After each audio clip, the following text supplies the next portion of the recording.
Hello friends, welcome back to our W3RI YouTube channel. My name is Sachin Kumar Gautam and you are watching new series of web development. जिसके first part में हम जान रहे हैं HTML language को और आज हम सीखेंगे HTML के सिमेंटिक एलिमेंट्स के बारे में। तो आइए जानते हैं।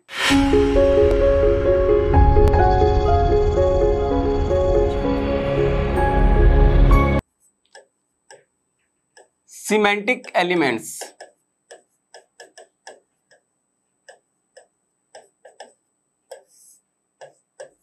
ऐसे एलिमेंट्स जिनका कुछ मीनिंग होता है।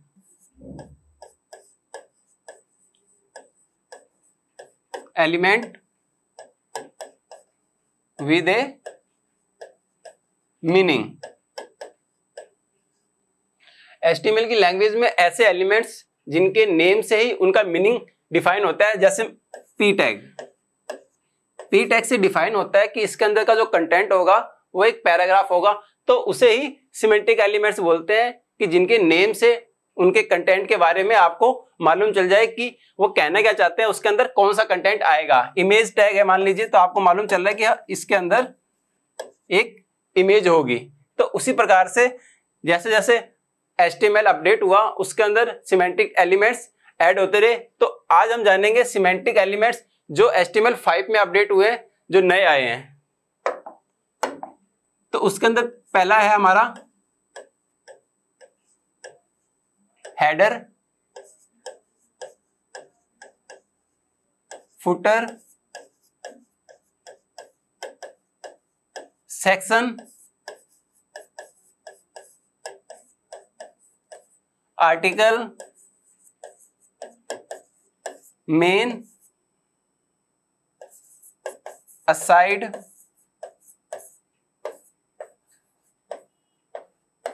नेव। तो ये जो है ये HTML5 में नए आए हैं। इसके साथ में और भी आए हैं, जैसे फिगर, इसके साथ कंबाइन होता है फिग कैप्शन,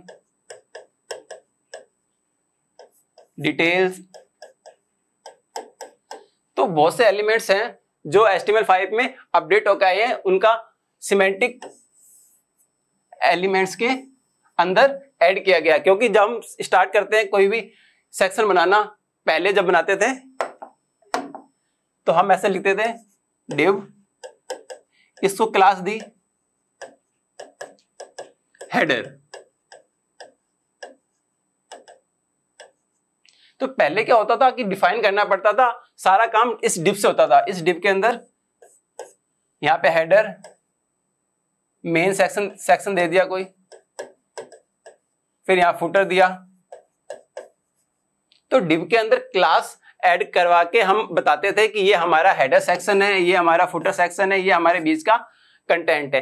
पर जैसे जैसे HTML अपडेट हुआ तो जब मालूम चला कि ये सेक्शन बार बार यूज हो रहा है, तो इनको क्या किया, इनको एक अलग से एलिमेंट बना दिया, अलग से टैग बना दिया गया।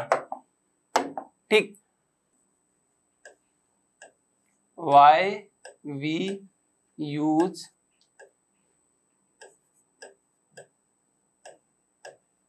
Semantic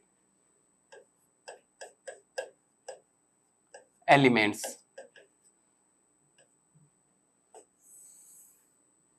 Y we use semantic elements. तो अब हम जानेंगे कि सिमेंटिक एलिमेंट्स का यूज किया क्यों जाता है। क्योंकि काम तो हमारा पहले भी चला था, div के अंदर क्लास देकर हेडर।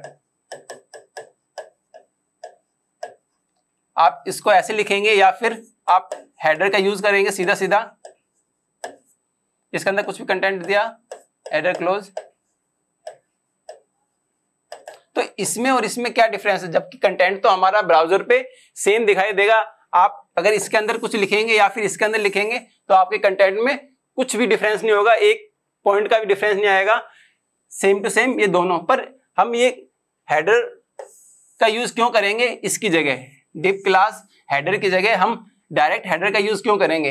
हेडर का यूज तो ये हम जानेंगे why we use semantic elements. देखिए इसके 3 पॉइंट हैं।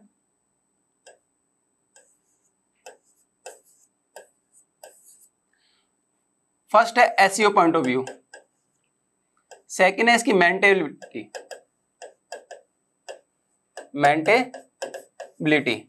और तीसरा है कि कुछ ऐसे भी पर्सन होते हैं जो डिफरेंटली एबल्ड होते हैं, उनके लिए ये सही तरीके से असेस हो पाए, क्योंकि ना कुछ डिफरेंटली एबल्ड पर्सन जो होते हैं वो अपने सिस्टम का स्क्रीन रीडर जो है वो ऑन करके रखते हैं, तो वो स्क्रीन रीडर अच्छे से आपके कंटेंट को, क्योंकि जब से ये HTML5 के नए टैग आए हैं तो उन्होंने क्या किया, स्क्रीन रीडर को इस हिसाब से एडजस्ट किया है कि वो बता पाए कि ये हमारा हेडर सेक्शन आ रहा है, ये हमारा पैराग्राफ है, ये कोई इमेज है, ये कोई हेडिंग है।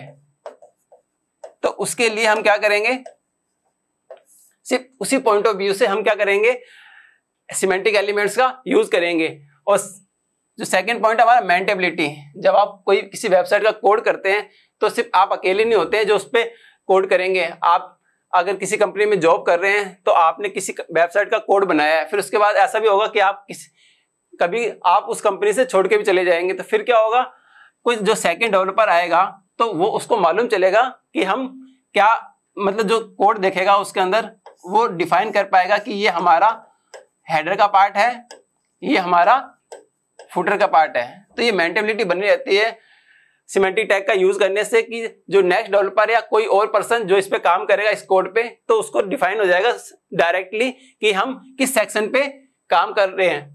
और थर्ड जो हमारा मेन इंपॉर्टेंट है SEO, search engine optimization, header element. तो ये क्या है, एसईओ जब मतलब गूगल का ब्राउजर या किसी भी और ब्राउजर का जो क्राउडर सर्च इंजन होगा वो क्या करेगा, पेज को ऊपर से रीड करेगा, तो उसको मालूम चलेगा कि जो हमारा हेडर है वो सबसे ऊपर है और जो फुटर है वो हमारा सबसे नीचे है। तो इसका क्या है उसके अंदर डिफाइन होगा हर पोर्शन कि ये हमारी हेडिंग आ रही है, ये हमारी इमेज सेक्शन आ रहा है। तो उससे क्या होगा, जो सर्च इंजन है वो सही तरीके से सर्च इंजन ऑप्टिमाइजेशन का यूज कर पाएगा। ठीक है, तो अब हम जानेंगे ब्राउजर में कि ये एलिमेंट्स किस किस प्रकार से यूज होते हैं। तो आइए आप ब्राउजर पर देखते हैं HTML semantic elements. Semantic elements equal elements with a meaning, जो मैंने आपको बताया कि ऐसे एलिमेंट जिनका मीनिंग पहले से डिफाइन हो कि ये कहना क्या चाहते हैं। What are semantic elements? A semantic elements clearly describes its meaning to both the browser and the developer. Developer और ब्राउजर को क्लियर हो जाएगा कि जो सिमेंटिक एलिमेंट्स हैं उसके अंदर किस प्रकार का कंटेंट आएगा। जैसे फॉर्म एलिमेंट है, इससे मालूम चलेगा कि इसके अंदर का जो कंटेंट है वो एक फॉर्म है। टेबल से मालूम चलेगा कि इसके अंदर एक टेबल या टेबुलर फॉर्म में कंटेंट आपको शो होगा। आर्टिकल क्या है, इसके अंदर मालूम चलेगा कि आप किसी आर्टिकल के बारे या किसी एक टॉपिक के बारे में आपको समझाना चाह रहे हैं। Example of non semantic elements, ये है डिव और स्पैन। ये इसके अंदर का जो कंटेंट है वो आप समझ नहीं सकते। डिव के अंदर आप इमेज भी हो सकती है, कोई हेडिंग भी हो सकती है, कोई पैराग्राफ भी हो सकता है। तो डिव और स्पैन के अंदर के कंटेंट को आप परफेक्टली डिस्क्राइब नहीं कर सकते कि इसके अंदर कौन सा कंटेंट आएगा, लेकिन फॉर्म, टेबल, आर्टिकल से आप पहले से या फिर जो हमारा सर्च इंजन है वो मालूम कर लेगा कि फॉर्म मतलब इसके अंदर एक फॉर्म आने वाला है, कुछ इनपुट फील्ड आएंगे और एक कुछ बटन आएंगी। टेबल से भी आपको यही मालूम चलेगा कि इसके अंदर TRTD के अंदर कंटेंट आएगा, टेबलो फॉर्म के अंदर आएगा। Many website contain HTML code like div, उसके अंदर क्या करते हैं हम आईडी देंगे, हेडर, नेव बार, हेडर, ये क्या है, ये पहले यूज करते थे कि आप अभी भी यूज कर सकते हैं, ऐसा कोई अलग सा रूल नहीं है।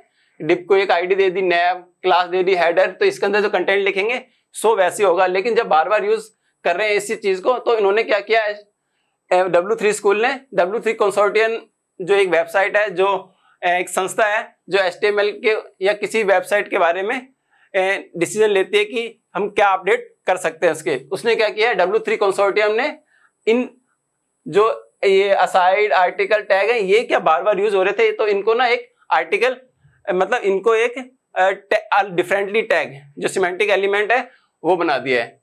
अब देख लीजिए कोई क्या नए आए हैं, article, aside, details, caption, figure, footer, header, main, mark, nav, section, summary, time. ये क्या है, ये HTML5 में जो अपडेट होके आए हैं सिमेंटिक एलिमेंट्स, ये वो एलिमेंट्स हैं। एक एक करके जानेंगे इनके बारे में। फर्स्ट हमारा section element. Section element define A section in a document. किसी भी HTML के डॉक्यूमेंट में एक किसी सेक्शन को डिफाइन करने के लिए डायरेक्टली सेक्शन एलिमेंट का हम यूज कर सकते हैं। According to W3 consortium, HTML documentation a section is a thematic grouping of content, कि एक ऐसा ग्रुप कंटेंट का है जिसके अंदर एक हेडिंग और कुछ पैराग्राफ हो सकता है, ठीक है। तो वो हमारा आएगा सेक्शन के अंदर। इसके अंदर क्या क्या होगा, जैसे मान लो किस जगह हम इसका यूज करते हैं, चैप्टर्स में कर सकते हैं, इंट्रोडक्शन में कर सकते हैं, न्यूज आइटम्स में देखा होगा आपने, एक हेडिंग होती है, उसके बाद कुछ पैराग्राफ और एक इमेज होता है। कॉन्टैक्ट इन्फॉर्मेशन में किसी का कॉन्टैक्ट इन्फॉर्मेशन, उसका नाम, उसका एड्रेस जो होगा, उसके अंदर आप ये यूज कर सकते हैं। ये web page could normally B split into section for introduction, content and contact information. ये देख लीजिए, 2 सेक्शंस इन डॉक्यूमेंट। किसी भी डॉक्यूमेंट, HTML के डॉक्यूमेंट में जरूरी नहीं कि एक ही सेक्शन होगा, आप कितने भी सेक्शन बना सकते हैं। ये हमारा पहला सेक्शन है जिसकी हेडिंग में क्या है, WWF और उसके बारे में का कंटेंट, और सेकंड क्या हमारा WWF का पांडा सिंबल, उसके बारे में कंटेंट। तो ये हमारे डिफाइन करेगा ब्राउजर को कि ये हमारे अलग अलग सेक्शन है किसी डॉक्यूमेंट के अंदर, ठीक है। नेक्स्ट है हमारा article element. Article element specify independent self content data.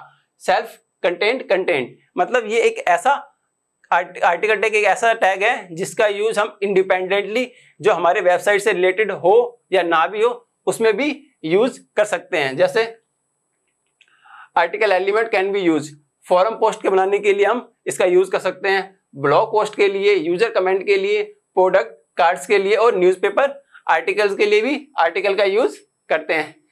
3 article with independent self content content.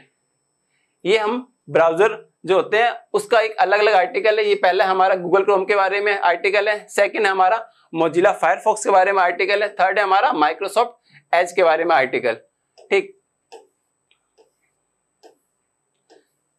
Third topic है हमारा नेस्टिंग आर्टिकल्स इन सेक्शन और वाइस वर्सा, कि सेक्शन को आर्टिकल के अंदर आप यूज कर सकते हैं या आर्टिकल को सेक्शन के अंदर आप यूज कर सकते हैं। तो इसका कोई रूल है या नहीं? नहीं, इसका कोई रूल नहीं, आप किसी को भी किसी में भी यूज कर सकते हैं, इसमें कोई भी रूल लागू नहीं होता है। Header element. Header element represents a container for introductory content और ए सेट ऑफ नेविगेशन लिंक। आपने देखा होगा वेबसाइट के सबसे टॉप मोस्ट पे आपको नेविगेशन बार दिखाई देगा, एक लोगो लगा होगा, कुछ मेनू होंगे और उसका साइन अप बटन या साइन इन बटन। तो मेनली क्या होता है, वो टॉप में होता है। तो टॉप के लिए हमने जो HTML5 ने अपडेट किया है सिमेंटिक टैग, वो हेडर है, कि आप इस हेडर टैग का यूज करके आप इसके अंदर और इसको और भी कई जगह यूज कर सकते हैं। ऐसा कोई हार्ड एंड फास्ट रूल नहीं है, लेकिन मेन ये है कि आपको सबसे टॉप पे हेडर एलिमेंट का यूज किया जाता है, जिसके अंदर आपका लोगो, कुछ मेनू और साइन इन साइन अप का बटन होगा, ठीक। इसमें बता भी रखा है 1 और मोर हेडिंग एलिमेंट्स। लोगो हो सकता है आपका, ऑथरशिप इंफॉर्मेशन हेडर सेक्शन के अंदर आ सकती है। You can have several header elements in one document, कि आप एक से ज्यादा हेडर एलिमेंट अपने डॉक्यूमेंट में यूज कर सकते हैं। However, header cannot be replaced within a footer header address or another header, कि जो हेडर एलिमेंट है वो आप फुटर से या उससे रिप्लेस नहीं कर सकते। HTML footer element. The footer element defines a footer for a document or section. किसी भी HTML डॉक्यूमेंट का सबसे बॉटम का जो पार्ट होता है वो हमारा होता है फुटर एलिमेंट, तो ये फुटर सेक्शन। तो इसके अंदर क्या क्या कंटेंट हो सकता है, ऑथरशिप की इंफॉर्मेशन हो सकती है, कॉपीराइट की इंफॉर्मेशन हो सकती है, हमारी कॉन्टैक्ट डिटेल्स हो सकती है, साइट मैप हो सकता है, या फिर बैक टू टॉप लिंक्स। एक आपने देखा होगा इस जगह साइड में एक लिंक होता है, क्लिक करते ही हम पेज के टॉप पे पहुंच जाते हैं, वो भी फुटर के अंदर ही होता है। Related documents. You can have several footer elements in one document. आप फुटर एक से ज्यादा भी यूज कर सकते हैं, लेकिन किसी भी एक डॉक्यूमेंट में आप मेनली एक ही फुटर यूज करेंगे तो वो बेस्ट होगा। इससे क्या होगा, जो हमारा सर्च इंजन है वो डिफाइन कर पाएगा कि हाँ आपके जो पेज का सबसे बॉटम सेक्शन है वो आपका फुटर एलिमेंट्स के अंदर है। एग्जांपल दिखा रखा है, a footer section in a document किस प्रकार से हो सकता है। एक पैराग्राफ, उसमें ऑथर का नेम दे रखा है और एक लिंक दे रखी है उसकी मेल की। HTML नेव एलिमेंट। पहले क्या होता था, नेविगेशन मेनू बनाने के लिए हम क्लास मेरा एक डिव लेते थे, उसके अंदर एक क्लास देते थे, नैब या नैब मेनू या कुछ भी, उसके अंदर ULLI के अंदर हम लेते थे। अब क्या हुआ, उन्होंने इस चीज को हटा के रिमूव करके डायरेक्ट एक नैब एलिमेंट, ये नैब हमको मतलब टैग का यूज करने को दिया है, जिसके अंदर क्या आप डायरेक्टली नेव और उसके अंदर आप मेनू के लिंक्स ऐड कर सकते हैं। HTML aside elements. Aside elements का मतलब होता है जो हम साइड बार बनाना चाहते हैं। ये जैसे हमारा, ये देख लीजिए आप, ये दिखाई दे रहा है आपको, ये हमारा है असाइड एलिमेंट्स, ये साइड बार। तो इसका यूज बेसिकली इसीलिए किया जाता है कि जो भी कंटेंट हमको साइड में दिखाना है किसी वेबसाइट के, तो वो हम असाइड टैग से दिखा सकते हैं। आप अगर असाइड टैग का यूज करेंगे, उसके अंदर कोई कंटेंट डालेंगे, तो वो डायरेक्टली लेफ्ट में नहीं, मतलब आपके राइट में नहीं आएगा। इसके लिए आपको CSS लिखनी पड़ेगी, इसको डिस्प्ले फ्लैग्स या जो भी आप करना चाहें पोजीशन देके, ये तभी हो पाएगा। नेक्स्ट है हमारा figure and fig caption element. पहले क्या होता था, आप इमेज टैग का यूज करते थे इमेज को शो करवाने के लिए, तो उसके अंदर क्या था, क्लीन, अगर उसका कोई कुछ हेडिंग या उसके बारे में, कुछ इमेज के बारे में बताना होता था, तो फिर हम अलग से P टैग या किसी और टैग का यूज करते थे। उसको रिमूव करने के लिए उसकी जगह यूज हुआ figure and fig caption. Figure के अंदर भी हमको इमेज टैग का यूज करना पड़ेगा इमेज को देने के लिए, लेकिन उसका जो कंटेंट है उसके बारे में बताने के लिए हम फिग कैप्शन का यूज करेंगे। The figure tag specifies self content like illustrations, diagrams, photo, code, listings, etc. A fig caption tag defines a caption for a figure element. जो फिगर एलिमेंट के अंदर जो इमेज है उसका कंटेंट, मतलब उसके बारे में बताएगा कि ये इमेज किसने बनाई है या कहां से लेके आए हैं। The image element defines the actual image. और फिगर के अंदर आप जो इमेज लगाएंगे, इमेज टैग का यूज करेंगे, उसके अंदर आपको जो मेन इमेज है उसका सोर्स है, उसका पाथ आपको देना पड़ेगा। फिगर, उसके अंदर इमेज का यूज किया सोर्स देके, ठीक है। और फिग कैप्शन कि ये इमेज ट्रूली पुगलिया नाम की जगह, या मतलब जो इसकी इमेज का नाम है वो है, ये कहां से है, ये इटली से है। आपको अभी बताया वाई सिमेंटिक एलिमेंट्स, इनका यूज क्यों किया जाता है। ये semantic web allows data to be shared and reused across application, enterprises and communities. कि भाई सिमेंटिक टैग का यूज हम इसीलिए कर सकते हैं कि ये एक्सेसिबिलिटी, मेंटेबिलिटी और एसईओ पॉइंट ऑफ व्यू से अच्छी होती है, ये सही होते हैं। ये आपको अलग डिफाइन कर रखे हैं, आर्टिकल असाइड क्या, इनका और क्या क्या यूज होता है आप देख सकते हैं, हमने अब तो डिटेल में देख लिया है। तो फ्रेंड्स, आज आपने जाना HTML के सिमेंटिक एलिमेंट्स के बारे में। इसी तरह की इंफॉर्मेटिव वीडियोस को देखने के लिए लाइक, शेयर एंड सब्सक्राइब करना ना भूलें हमारे W3RI यूट्यूब चैनल को। Thank you.